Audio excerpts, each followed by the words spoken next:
Action! Ha! Hello, everybody. Hello, Jim. Hello, Dave. What are you doing here? Well, I represent Jim's Kitchen on tour. Oh, fabulous. And I'm on tour today in Dutton to see the great Dave Dutton. Now, I know, I first come into contact with Dave because of the songs that the Haunt Weavers used to do that Dave's written.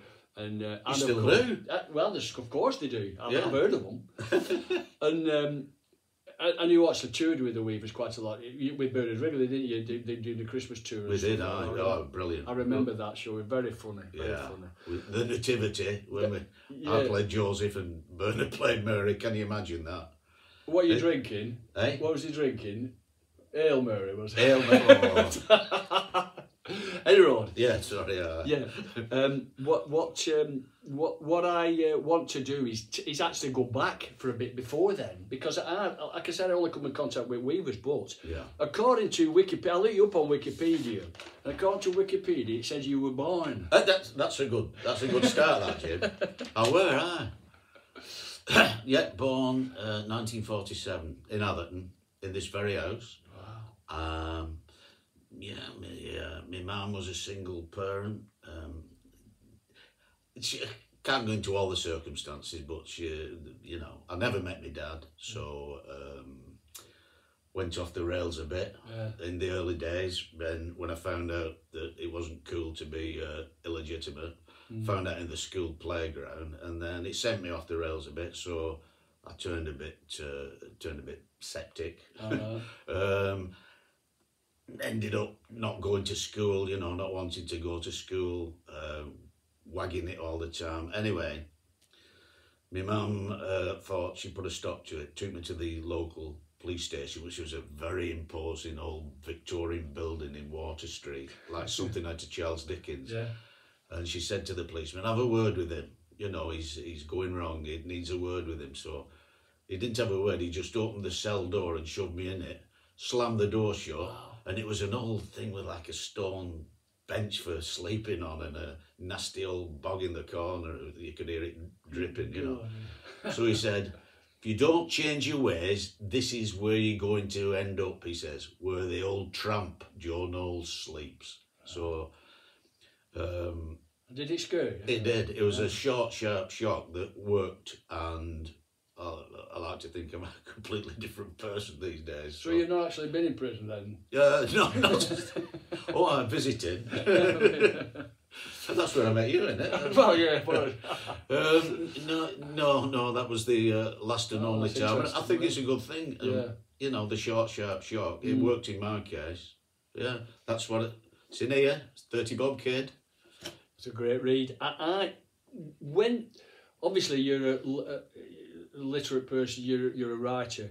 Yeah. When did all that begin? I mean, when did you start with your writing, or even thinking about writing? Well, you have to have some sort of aptitude, and I think English was mine. I couldn't do maths, or I was never interested in calculus or algebra or logarithms or all that. But I was pretty good at English because I read a lot. Yes. From being a kid, I mean, I just read comic after comic, and they had proper stories in there. Hotspur, Wizard, Adventure, Rover, just book after book, and all the old classics. Yeah. David Copperfield. This is from being really small.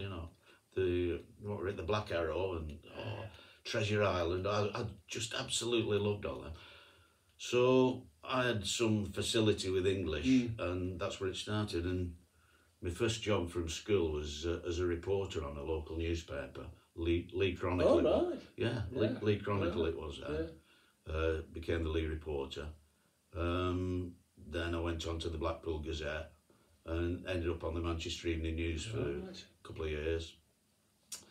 And then I seem to change my job every few years. I get fed up doing things, so I go on to other things then. Right. But it's... I've often thought about that, newspaper. Can you just tell me very briefly about that? What sort of things would you write for Lee Reporter, Blackpool Gazette? Well, there were everything. Yeah. When I started on the Lee Chronicle, there were only 3 of us. Yes. And you had to cover everything: courts, councils, inquests. You had to go on a walk all around Lee, Atherton, Tilsley, calling in at police stations, fire stations, pubs. Oh, we're all right. The first week, I covered the death of a teacher at my old school. Ah.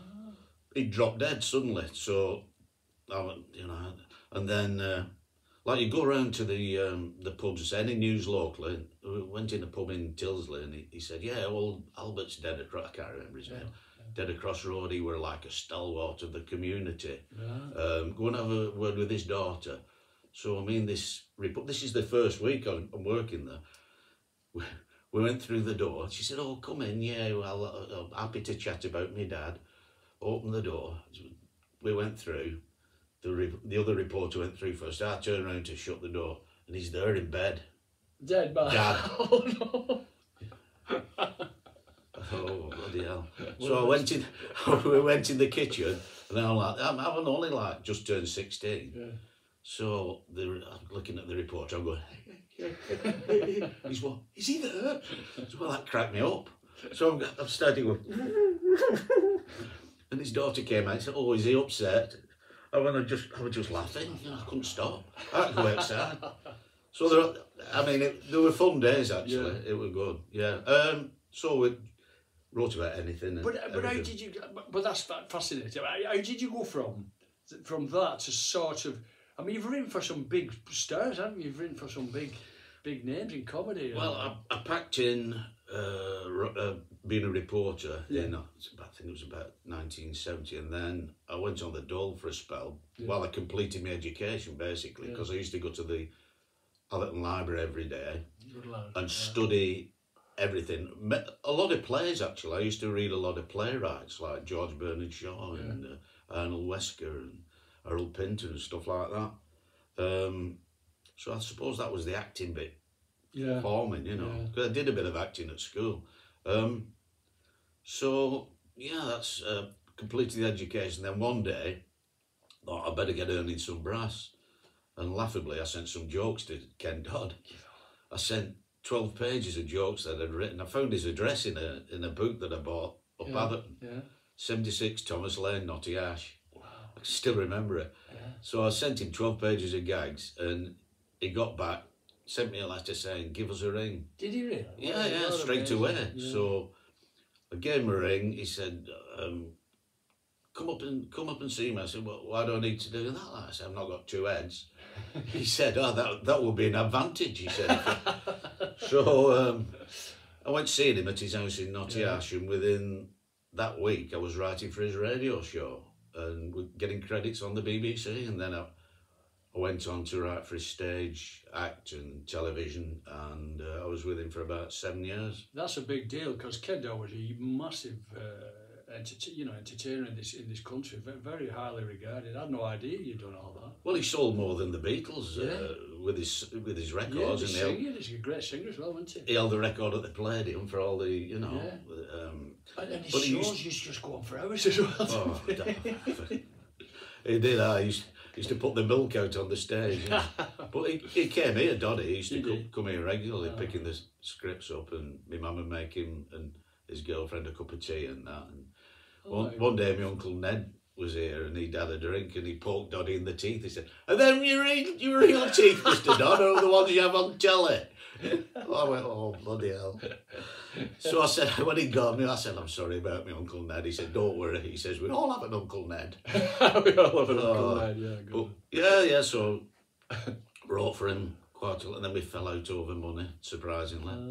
So I went on to write for other people like Two Ronnies and Dick Emery and Little and Large and various others. Bloody hell. I mean, that's fantastic. I mean, the Two Ronnies in particular, I mean, all those people you said are very famous and very successful. Yeah. Two Ronnies, yeah. I mean, I had no idea about this. That's fantastic. It was great. I mean, Ronnie Barker wrote most of the stuff under an assumed name, but nobody knew it was him, apparently. No.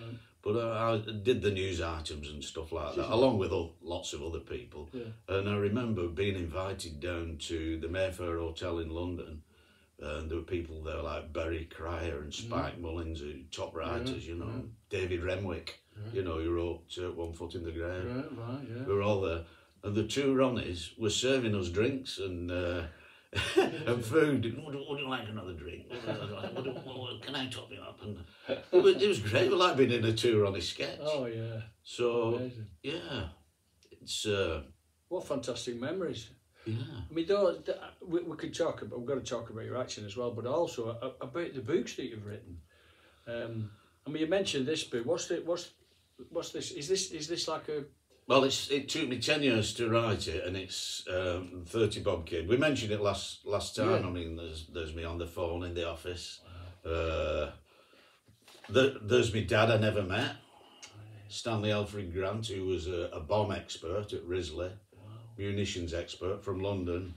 So, you know, it's my life story from being born, you know, to, as you pointed out, I was born. Oh, you was born, yeah. To right the way through to all my television stuff, me acting, me things we got up to at school, which is unbelievable. My mum's struggles, nurseries, oh, you know. Got some fantastic photographs in as well. Some. Yeah, this is like watching. I did Watching, yeah. Yeah. There's a chapter on watching, which was one of the best things I did. It was a sitcom, an award-winning sitcom that Granada did in the 80s, and it was based in Liverpool, and there were quite a few series, and I played the cafe owner, Oswald, and there's my nasty Pinny. The main character came working for me and all that, but it's still remembered. They have a fantastic Facebook group called the Mel's Mackerels, and there's about 1,500-1,600 people who still love the show. The watching show, yeah. And they send me presents for my birthday and Christmas, and they get dressed up as Oswald and things like that. It's really lovely. So yeah, it's all about the Coronation Street years, and there's Vera Duckworth. Oh, she was lovely. Yeah. All through family stuff and down to when my stage stuff. That's me dressed as an alien. I don't know if they can see that. That was looks like a flower pot, man. well, yeah. And we did a Corrie thing at the Lasagari, and Maureen Littman turned up because her husband had written it, and she was really complimentary about us all. You know, it was lovely. I'd love to work with her again. She was really nice. She was great. One of your most talks about books, I think, is Lanky Spoken Here. I mean, that is a famous book, and I hadn't realised.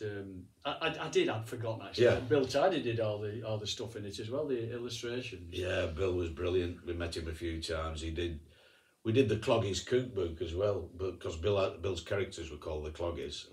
Yeah. So me and my mate Al Dukes, we did the Cloggies Cookbook, and Bill did the illustrations, obviously. But yeah, he did it.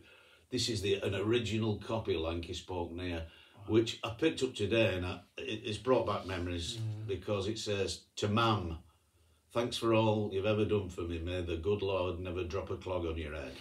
David," and she's put August 1978. Well, he did drop a clog on her head because she ended up with bloody dementia. So, yeah. That's a I've not seen that since memory. A then. beautiful memory. So I'm just going to read a sentence out of this because I come from a different area than David. Yeah, all of about a mile away. West Elm. I could do with someone put a road through me. That is, please prescribe me a laxative. Oh dear. I'm stuffed up buggery with a cowd. I'm full of a cold. Oh dear. Yes, there's some good material in it. I'll have to get me and David onto that. And it's still available on Amazon, but not this original. The River. Eh? On the River. Get off. Bloody hell. Yeah, it's still available on Amazon along with all my other books. This is a book that I'm really proud of. I've written quite a bit, but this is called Who Ate the Zookeeper? And it's a children's picture book. Thing is, you can't get a children's book published unless you're a famous comedian. Yeah. There's thousands of them, isn't there? But I couldn't get it published, so I had to publish it myself. Well, Amazon. Brilliant illustrations by a lady from Bolton called Jo Blakely.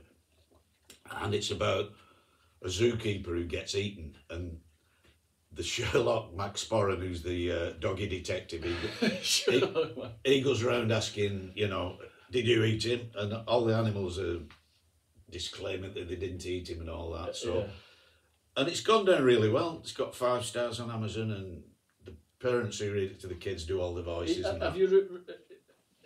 got to get that for my grandson. He'd absolutely love that. Oh yeah. How old is he? 5. Oh yeah. They love the voices, you know. I was 27 then. Just it goes down well with 27-year-old. Yeah, I'm Sherlock Max Sporran. I've solved many crimes and so many cases lost count of the times. Tickety Zoo is in trouble, a mystery calls. They sent for Max Sporran, best detective of all. The zookeeper's vanished. He must have been eaten. I'll find out who did it. He will not. I will not be eaten. So he interrogates all the animals, and there's a twist at the end. But I'm really chuffed. Yeah, proud of that. So we've got the autobiography. We've got Lankish Born here, and I know there's and the children's book. But you've written a lot more than that, right? You've written about 14, 15 books, I think, haven't you? Yeah, all sorts of joke books. Yeah. Wrote insult books, one called Ouch. Oh, I'll need buy that. And a follow-up called Ouch Ouch. And yeah, books about eccentrics, oddballs, that was called. One about gruesome facts, that was called Horrors. And there's others as well, I've forgotten. Because we've just been talking about a gruesome fact. Where we are now, we're near North Road. Platt Lane. Oh, North Road, Platt Lane. And my wife Melanie lived on Platt Lane when I met her when we were courting with her. Right. And it goes from Platt Lane to it goes from there to West Horton to here. And it's one, if not the most haunted road in England. So look that up. I never knew that. But Dave, we've not talked about your acting. Yeah. I mean, you've we touched on it briefly when we had a chat before, but you've done quite a lot of acting, haven't you? Yeah, I started at school. There's a play called Emil and the Detectives, and I found out while listening to Desert Island Disc that was the play that Ray Winston started in school. Wow. Yeah, he mentioned it. I was amazed. So that set him on the road, and that must have planted something in my mind. And you didn't play the same part as that he played. I don't think so. No, know. he never mentioned what he played. I played a part called Bo. So yeah, I never took it up afterwards because it never came to mind. You know what I mean? I wouldn't have known how to get into it. Well, no, like most people. It's not an easy thing to get into, is it? Well, no, not really. No, and you know, I was never going to go to drama school because I never went to university or left school when I was 15. So, yeah, when the opportunity came, I took it and started doing extra work, and then it built up and built up. Yeah. I think we discussed it last time. Ended up getting more and more lines, thankfully, and like first lines I ever did in Coronation Street were "Mind your backs, girls." It was delivering something to Mike Baldwin's Knicker Factory. So that was the first one. But then I got part as superstore owner, selling stuff to Ken Barlow to replace his Uncle Albert's old sideboard and stuff. And gradually, like it seemed to be like every couple of years I get another part, and really. You ended up doing 11 different parts, I think. I did, yeah. Last one was a couple of years ago when I got Peter Barlow drunk. Oh, nice. He was. Because he was a recovering alcoholic. He was a recovering alcoholic, and I accidentally got him back on the booze. Right. So that's your fault. That's my fault, yeah. He's left now, hasn't he? No, that's your fault as well. Now, we could talk all day, and we're going to do more. We're going to do a series of these within the thing. Right. But I just want to say, what a pleasure it's been here today. And that song we've sung, I hope you'll have a listen to that afterwards. But it's been great talking to you, too, Dave, Jim. Yeah. And we'll do it again sometime. I hope so, yeah. Lovely. See you, pal. That's a wrap. That's a wrap. That's it.